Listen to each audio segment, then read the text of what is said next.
السلام علیکم ورحمۃ اللہ وبرکاتہ۔ سیرت الرسول صلی اللہ علیہ وسلم۔ آج آپ کے سامنے ولادت رسول صلی اللہ علیہ وسلم کے حوالے سے کچھ عرض کیا جائے گا۔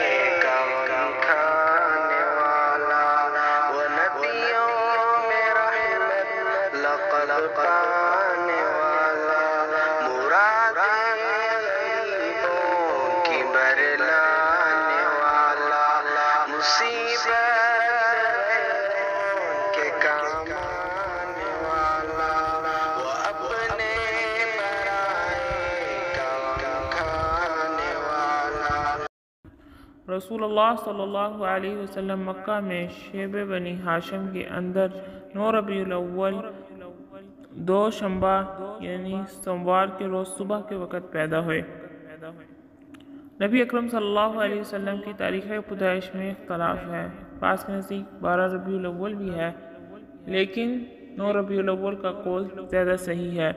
اس وقت نوشیروان کی تخت نشینی کا 40واں سال تھا اور 20 یا 22 اپریل 571 عیسوی کی تاریخ تھی۔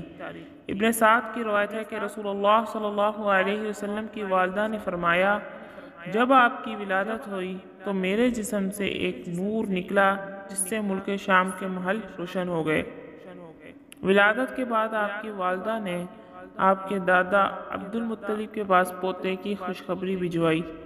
وہ شاداں و فرحاں تشریف لائے اور آپ کو خانہ کعبہ میں لے جا کر اللہ تعالیٰ سے دعا کی، اس کا شکریہ ادا کیا اور آپ صلی اللہ علیہ وسلم کا نام محمد رکھا۔ یہ نام عرب میں معروف نہ تھا۔ پھر عرب کے دستور کے مطابق 7ویں دن ختنہ کیا اور بعض کے نزدیک آپ صلی اللہ علیہ وسلم مختون یعنی ختنہ کیے ہوئے پیدا ہوئے۔ آپ صلی اللہ علیہ وسلم کو آپ کی والدہ کے بعد سب سے پہلے ابو لہب کی لونڈی سویبہ نے دودھ پلایا۔ اس وقت اس کی گود میں جو بچہ تھا اس کا نام مسروح تھا۔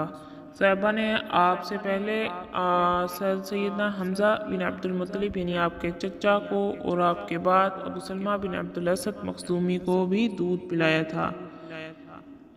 یہ تھا نبی اکرم صلی اللہ علیہ وسلم کی ولادت کا ابتدائی واقعہ۔ اس کے بعد آپ کو عرب کے دستور کے مطابق بدوی عورتوں کے حوالے کیا گیا، اس کے بارے میں اگلی ویڈیو میں بتایا جائے گا۔ السلام علیکم ورحمۃ اللہ وبرکاتہ۔